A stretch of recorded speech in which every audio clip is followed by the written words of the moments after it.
आज हम दो चरों का रैखिक समीकरण के अंतर्गत समीकरणों का अवलोकन से समीकरण निकाय के हल के प्रकार का पता लगाएंगे। साथ ही चरों के अज्ञात गुणांक का मान ज्ञात करेंगे। अब इसमें इसके पूर्व दो चरों का रैखिक समीकरण हमने पिछली बार पढ़ा था। इसमें हमने क्या देखा था, दो चरों का रैखिक समीकरण क्या होता है और इसे किन विधियों द्वारा हल किया जाता है। तो इन विधियों के संबंध में हमने कौन कौन सी विधि पढ़ी थी, आपको ध्यान होगा। पहली विधि थी आलेखी विधि, जिसमें हमने ग्राफ का प्रयोग किया था, और दूसरी विधि थी बीजीय विधि, जिसमें हमने बीजीय विधि के अंतर्गत दो विधियां पढ़ी थी, एक प्रतिस्थापन विधि और दूसरी विलोपन विधि। हमने उदाहरण सहित इनको हल करना सीखा था।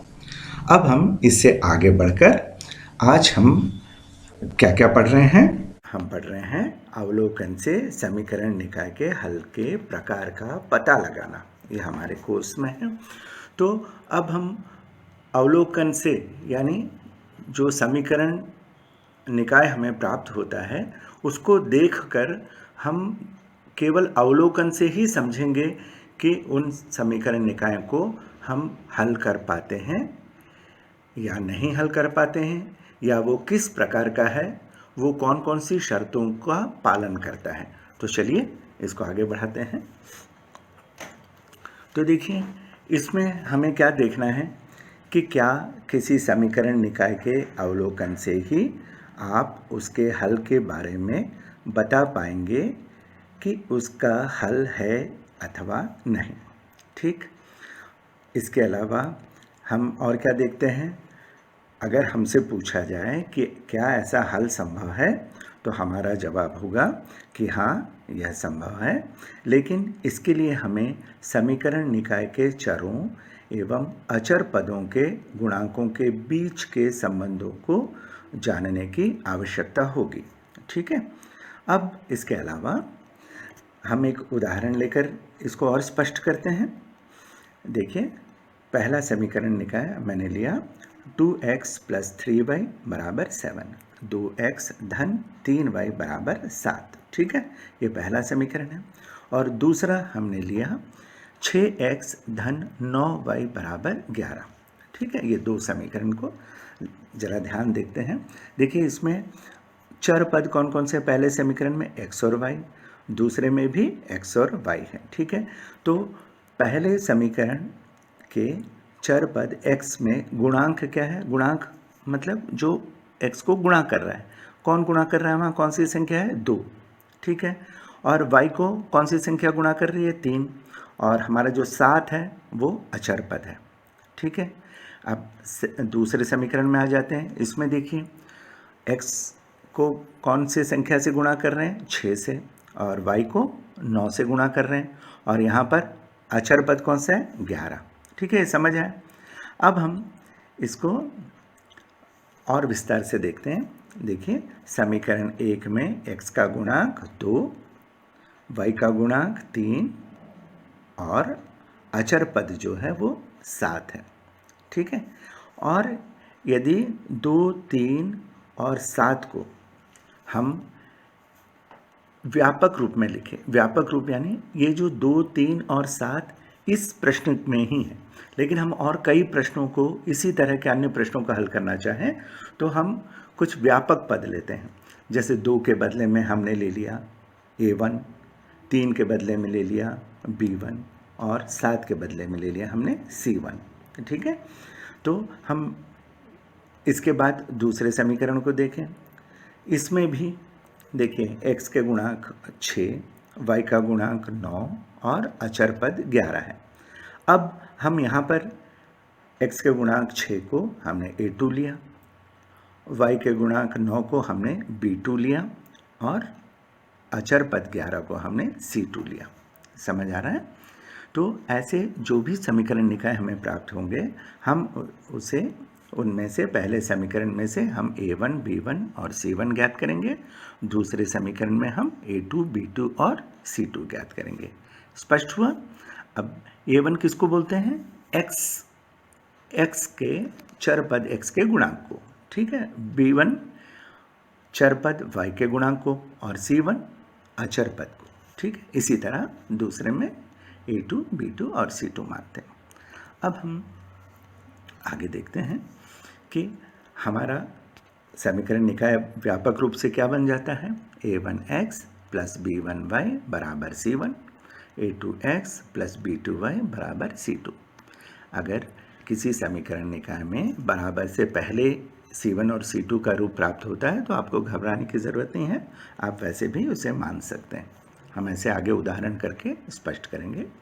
देखिए, अब प्रथम समीकरण निकाय में हमारा x का गुणांक a1 है, y का गुणांक b1 है और c1 अचर पद है। इसी तरह दूसरे समीकरण निकाय में x का गुणांक a2, y का गुणांक b2 और c2 अचर पद है, ठीक है। अब हम देखते हैं समीकरणों के समान चरों के गुणांकों एवं उनके अचर पदों के अनुपातों के बीच के संबंधों के द्वारा हम समीकरण निकाय के हल के बारे में जान सकते हैं। तो ये क्या है, इसका मतलब हमें कुछ शर्तें प्राप्त होंगी, हम उसको देखते हैं। अब इन शर्तों को प्राप्त करने के लिए हमने एक सारणी लिया है। ध्यान से देखिए इस सारणी को, ये बहुत ही महत्वपूर्ण है। इन शर्तों के आधार पर ही हम समीकरण निकायों का अवलोकन करते हैं, ठीक है। तो पहली शर्त है, देखिए इसे शर्त या प्रतिबंध कहते हैं। तो देखिए ये a1 बटे a2 बराबर नहीं है b1 बटे b2, अर्थात हमें जो भी समीकरण निकाय प्राप्त होगा उसमें से हम समीकरण नंबर 1 से a1 और b1 प्राप्त करेंगे और 2 से a2 और b2 प्राप्त करेंगे।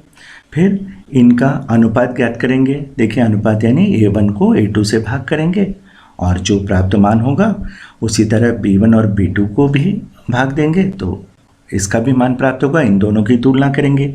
अगर मान लीजिए दोनों का मान समान आया तो हमारी पहली शर्त के स्थान पर हम दूसरी शर्त की ओर चले जाएंगे।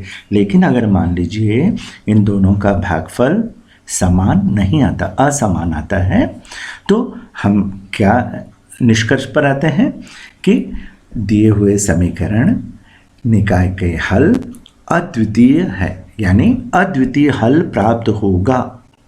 और इसका ज्यामितीय अर्थ क्या होता है कि जो समीकरण निकाय हमें प्राप्त हुआ है, दो समीकरण निकाय, उन्हें हल करने पर वो दो प्रतिच्छेदी रेखाएं प्रदर्शित करती हैं। देखिए बाजू में मैंने चित्र भी दिखाने के लिए, आपको समझाने के लिए बनाए हैं। दो प्रतिच्छेदी रेखा एक दूसरे को काटने वाली रेखाएं, ठीक है। अब मान लीजिए हमारा जो a1 बटे a2 और b1 बटे b2 का मान समान प्राप्त हुआ, ठीक है। फॉर एग्जाम्पल मान लीजिए पहले का भी a1 बटे a2 का मान 1/4 आया, b1 बटे b2 का मान भी 1/4 आया, यानी समान है। तो पहली शर्त पूरी नहीं होगी तो हम दूसरे स्टेप पर आ जाएंगे। अब दूसरे स्टेप पर देखिए, यानी दूसरे पॉइंट पर क्या लिखा है शर्त, a1 बटे a2 बराबर b1 बटे b2, यानी बराबर पर हम यहाँ रुकेंगे और फिर हम c1 और c2 है हमारे पास, उसका मान को भी, अनुपात को हम ज्ञात करेंगे c1 बटे c2। अब मान लीजिए वो भी a1 बटे a2 b1 बटे b2 के जैसा ही आया तो हमें फिर तीसरे शर्त को मानना पड़ेगा। लेकिन अगर ऐसा नहीं है, c1 बटे c2 का मान a1 बटे a2 और b1 बटे b2 से अलग आया है, तो हम क्या निष्कर्ष निकालेंगे कि दिए हुए समीकरण निकाय के कोई भी हल प्राप्त नहीं होता है। हम ऐसा लिखेंगे, कोई भी हल प्राप्त नहीं होता। और इसका ज्यामितीय रूप से हम क्या समझेंगे कि ऐसे में, यानी दूसरी शर्त के अनुसार समीकरण निकाय दो समांतर रेखाएं प्रदर्शित करती हैं, यानी एक दूसरे को नहीं काटती। देखिए चित्र से स्पष्ट है, L1 और L2 ने लाइन 1 लाइन 2 हमने लिया है, दोनों नहीं काटती, ठीक है। अब मान लीजिए किसी प्रश्न में ये तीनों आपस में बराबर हो जाते हैं, अर्थात a1 बटे a2 b1 बटे b2 और c1 बटे c2 तीनों ही अगर समान प्राप्त होता है तो हम क्या निष्कर्ष निकालते हैं कि अनंततः अनेक हल प्राप्त होते हैं। यानी उसके बहुत सारे हल प्राप्त होते हैं जिसे हम नहीं ज्ञात कर पाते। तो हम इस निष्कर्ष को लिखने के बाद हम इसका ज्यामितीय रूप से भी उसका अर्थ समझ लें। ये क्या बताता है ज्यामितीय के रूप में कि समीकरण निकाय संपाती रेखाएं प्रदर्शित करते हैं। संपाती मतलब एक रेखा के ऊपर दूसरी रेखा, यानी हम उसको अलग से नहीं देख पा रहे हैं। देखिए L1 L2, संपाती की परिभाषा क्या है? जब कई सरल रेखाएं एक के ऊपर एक से गुजरती हैं तो ऐसा चित्र बनता है ना, एक ही दिखता है अपने को। ठीक है, अब हम इसके आगे बढ़ते हैं। कुछ अब ये जो 3 शर्तें हमने पढ़ी इनके उदाहरण को समझ लेते हैं, उदाहरण से इन शर्तों को समझते हैं। ठीक है, तो मैंने पहला उदाहरण लिया है। देखिए 3x धन 5y बराबर 12 और 4x धन 2y बराबर 5, ऐसे 2 समीकरण निकाय मैंने लिया। इससे आप प्रयास करिएगा समझने को। देखिए पहले समीकरण निकाय में x का गुणांक 3 है, y का गुणांक 5 है और अचर पद 12। दूसरे में x का गुणांक 4 है, y का गुणांक 2 है और अचर पद 5। स्पष्ट है? तो इसे हम लिख लेते हैं दोनों समीकरणों से। देखिए a1 बराबर 3, b1 बराबर 5 और c1 बराबर 12। स्पष्ट हुआ? a1 किसको कहते हैं हम? x के पहले समीकरण निकाय के x के गुणांक को a1, y के गुणांक को b1 और अचर को c1। इसी तरह दूसरे में a2 बराबर 4, b2 बराबर 2 और c2 बराबर 5। ठीक है, अब ये दोनों को हम आपस में भाग करेंगे, अनुपात निकालेंगे इनका।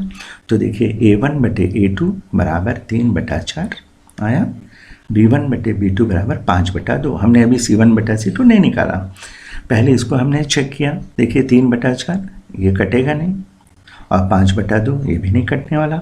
तो देखिए ये दोनों समान नहीं हैं, तो इसलिए हमने c1 बटे c2 को भाग देकर नहीं देखा।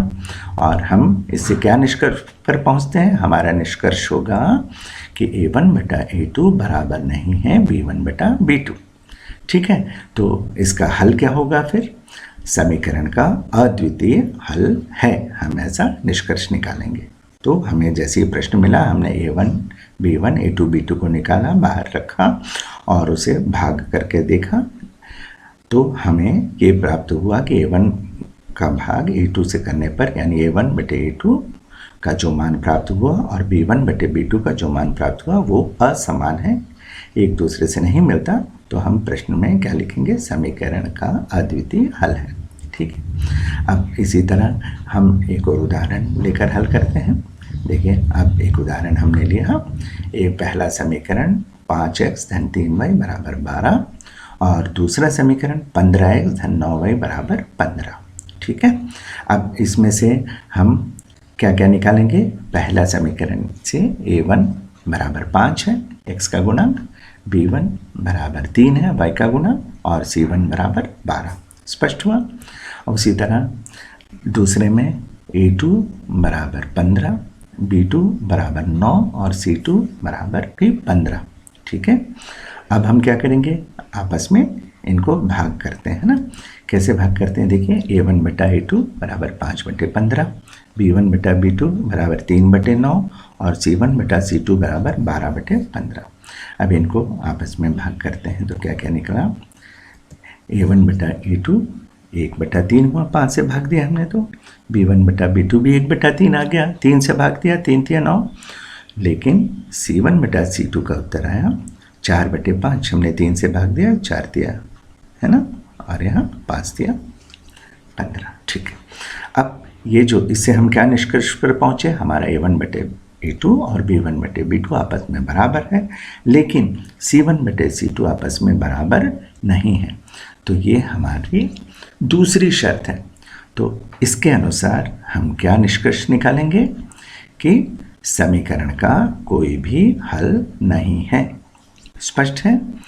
अब हम एक और उदाहरण ले लेते हैं। इस पर हमने लिया 15x ऋण 3y बराबर 14 और 60x ऋण 12y बराबर 56। ठीक है, दोनों समीकरण 1 समीकरण 2 को हमने ले लिया। अब हम इनमें से क्या ज्ञात करते हैं? a1 b1 c1 पहले समीकरण से और a2 b2 c2 दूसरे समीकरण से। तो चलिए देखते हैं पहले समीकरण में a1 क्या है? x का गुणांक 15, b1 ऋणात्मक तो ऋण चिन्ह के साथ लेंगे, ऋण 3 और c1 14। और उसी तरह a2 60, b2 ऋण 12 और c2 56। स्पष्ट हो गया ऋण कहाँ से आया, प्रश्न में ऋण है। ठीक है, अब क्या करेंगे, इनका भी अनुपात निकालेंगे हम, a1 और a2 का, b1 और b2 का, c1 और c2 का। तो चलिए क्या क्या प्राप्त हुआ, इसमें 15 से भाग देंगे तो 15 एकम 15 और 15 चौक 60। ठीक है, 1/4 आया। यहाँ माइनस माइनस कैंसिल हो जाएगा और 3 से भाग देंगे तो 1/4 और तीसरे में 14 का पहाड़ा पड़ेंगे तो 1/4। क्लियर। अब देखिए तीनों में स्पष्ट दिख रहा है ना, 1/4 1/4 और 1/4 है, यानी तीनों बराबर हैं, तीनों अनुपात बराबर हैं। स्पष्टतः a1/a2 बराबर b1/b2 बराबर c1/c2। तो इससे हम क्या निष्कर्ष पर पहुंचते हैं कि समीकरण के अनंततः अनेक हल हैं। ठीक है, तो हमने ये तीनों शर्तों के अनुकूल हमने प्रश्न किया है और अब आशा है आपको समझ आया होगा। अब आगे बढ़ते हैं, अगला हमारा विषय रहेगा इसमें कि चरों के अज्ञात गुणांक का मान पता करना या ज्ञात करना। तो ये किस प्रकार का प्रश्न होगा, देखिए इसमें हमें क्या मिलेगा कि समीकरण निकाय के किसी एक चर का गुणांक ज्ञात अगर अज्ञात हो तो उसे हम किस प्रकार से हल करेंगे। अब तक हमने समीकरण निकाय में x और y का मान ही निकाला था। अब देखिए एक उदाहरण मैंने लिया है, प्रश्न है 2x धन 3y ऋण 5 बराबर 0, पहला समीकरण निकाय, और kx ऋण 6y ऋण 8 बराबर 0, दूसरा समीकरण। ठीक है, इसमें देखिए 2 है x का गुणांक, y का गुणांक 3 है और 5 है यहाँ पर अचर पद। अब देखिए दूसरे समीकरण में x के साथ k है, ये अज्ञात है, हमें k का मान नहीं मालूम है ना। ये अब हमारे लिए क्या हो गया, चर x का, दूसरे समीकरण में चर x का जो गुणांक है वो अज्ञात है, हमें उसका मान नहीं पता। तो इसके लिए हम क्या करते हैं, इसको हल करने के लिए हमें क्या क्या करना होगा। देखिए इस प्रश्न में हमें x, y और k तीनों का मान ज्ञात करना है ना। तो अब हम क्या करते हैं, इसके लिए एक और प्रश्न ले लेते हैं इसी रूप का। देखिए क्या करते हैं हम, सबसे पहले हमने दिए हुए प्रश्न का समीकरण के रूप में हमने लिख दिया x ऋण ky ऋण 2 बराबर 0, पहला समीकरण, और 3x धन 2y धन 5 बराबर 0, दूसरा समीकरण। ठीक है, अब आपको इस प्रश्न में लग रहा होगा बराबर के बाद 0 है, इसके पहले हमने जो उदाहरण लिए थे बराबर के बाद के पद को हमने c1 और c2 माना था। तो यहाँ आपको परेशान नहीं होना है, जब हम पक्षांतर करते हैं तो चिन्ह बदलता है तो दोनों ही पद का बदलेगा, c1 का भी बदलेगा, c2 का भी बदलेगा। ठीक है, तो अब देखिए यहाँ पर हमने दोनों समीकरणों में a1 बराबर 1, b1 बराबर, अब y का गुणांक कोई संख्या नहीं है ना, तो k है संख्या के स्थान पर, तो उसे हम k लेंगे, तो ऋण k, और c1 को हमने ऋण 2 ले लिया, और a2 3, b2 2 और c2 5 लिया। ठीक है, अब प्रश्न में स्पष्ट दिया हुआ है कि समीकरण निकाय एक अद्वितीय हल है। तो अद्वितीय हल है, इसमें शर्त जो हमने पिछले 3 शर्त पढ़े थे पिछले सारणी में भी, तो उसमें से पहली शर्त है कि एक अद्वितीय हल। तो आप ध्यान रखिएगा, ऐसे जब भी प्रश्न आएंगे, कौन सी, जिसमें चर का गुणांक अज्ञात हो, तो उसमें उन तीनों में से कोई एक शर्त हमें अवश्य मिलेगा। तो हमें शर्त याद होना चाहिए, तभी हम इस प्रश्न को आगे हल कर पाएंगे। अब देखिए अद्वितीय हल का शर्त कौन सा हमने पढ़ा था, a1/a2 बराबर नहीं है b1/b2। अगर ये शर्त हमें याद नहीं होगा तो इस प्रश्न को हम हल नहीं कर पाएंगे। तो हमें तीनों शर्त याद होनी चाहिए, कौन कौन सी, पहली a1/a2 बराबर नहीं है b1/b2, दूसरी a1/a2 बराबर b1/b2 बराबर नहीं है c1/c2, और तीसरी शर्त क्या थी, a1/a2 बराबर b1/b2 बराबर c1/c2। ठीक है, इसको अच्छे से पढ़ लीजिएगा। तो अब देखिए इसमें हमने मान रखा, तो क्या क्या मान प्राप्त हुआ हमें कि a1 के स्थान पर हमने 1 रखा, a2 के स्थान पर 3, और उसी तरह b1 b2 के स्थान पर ऋण के और 2। तो अब देखिए मैंने यहाँ पर अलग से आपको a1/a2, b1/b2 और c1/c2 अलग से नहीं निकाला है। अब आप इतना हल कर चुके हैं तो आपको समझ आ गया होगा ये। अब देखिए ये दोनों को हमने देखा, दोनों बराबर नहीं हैं, और शर्त हमें यहाँ c1/c2 नहीं चाहिए था, क्योंकि हमें कौन सी शर्त दी थी, अद्वितीय हल की। इसलिए हमने केवल कौन सी शर्त को लिया, a1/a2 बराबर नहीं है b1/b2। तो a1 की जगह हमने 1 रखा, a2 की जगह 3 रखा, उसी तरह b1 की जगह ऋण के रखा और b2 की जगह 2 रखा। इस प्रश्न में हमें c1 और c2 को लेकर हल करने की आवश्यकता नहीं है। तो अब देखिए हमने 2 का पक्षांतर कर लिया, तो क्या हो गया, 1 के स्थान पर 2 एकम 2 चला गया। तो हमारा क्या शर्त आ गया, ऋण 2/3 बराबर नहीं है के। अब इसको हम सीधा लिख लें, तो के बराबर नहीं है ऋण 2/3। ठीक है, के बराबर नहीं है ऋण 2/3। ये समझ आया। तो हम क्या निष्कर्ष निकालें, क्या था, के ऋण 2/3 के मान के अतिरिक्त, इसको ध्यान दीजिए चूंकि इसमें बराबर नहीं है का चिन्ह है, इसलिए हम इस मान को छोड़कर क्या लिखते हैं, के ऋण 2/3 के मान के अतिरिक्त अन्य किसी वास्तविक मानों के लिए समीकरण निकाय का अद्वितीय हल होगा। ठीक है, अब चलिए एक प्रश्न और कर लेते हैं, शायद आपको और स्पष्ट हो जाए। अब देखिए एक प्रश्न मैंने लिया है, के का मान ज्ञात कीजिए जिसके लिए निम्न समीकरण निकायों का कोई भी हल ना हो। तो देखिए अब शर्त क्या दिया है यहाँ पर, पिछले प्रश्न में अद्वितीय हल का दिया था, यहाँ दिया है कोई भी हल ना हो। ठीक है, तो अब प्रश्न लिया हमने के x ऋण 5y बराबर 2, 6x धन 2y बराबर 7। ठीक है, अब इसका हल देखते हैं। हमें क्या करना होता है कि हमें समीकरण 1 व समीकरण 2 के रूप में हमने इसको बता दिया, के x ऋण 5y बराबर 2 समीकरण 1 और 6x धन 2y बराबर 7 समीकरण 2। चलिए इसमें हमें आगे क्या करना होगा, दोनों समीकरणों से हमने a1 b1 c1 और a2 b2 c2 ज्ञात कर लिया। देखिए a1 यानी x का गुणा क्या अज्ञात है, k है, तो हमने उसको k लिया। ठीक है, तो अब आपको कोई संख्या नहीं दिखता तो शून्य मत ले लीजिएगा, है ना, वो k लेना है, k x को छोड़कर जो भी लिखा है उसको लेना है हमें। ठीक है, अब हम क्या करेंगे, हमारे प्रश्न में लिखा है शर्त क्या है कि समीकरण निकायों का कोई भी हल नहीं है।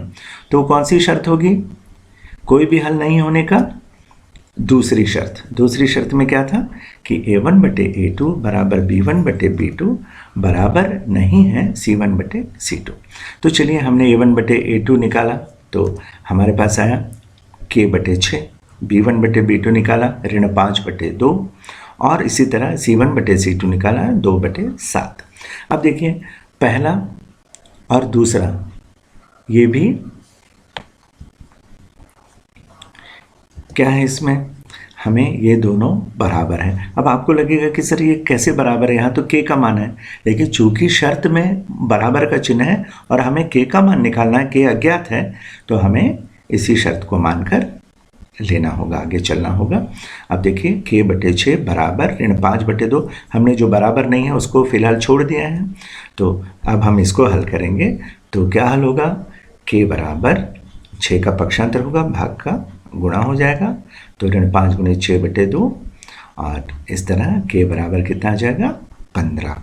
ठीक है, तो k बराबर ऋण 15 आ गया, और हमारा समीकरण में शर्त हमें जो मिला था कि समीकरण निकायों का हल समीकरण निकाय का कोई भी हल नहीं है, तो हमने उस शर्त को याद से लिखा। वो प्रश्न में केवल लिखा हुआ है, कोई हल नहीं है, लेकिन ये जो शर्त है वो हमें याद रखना है।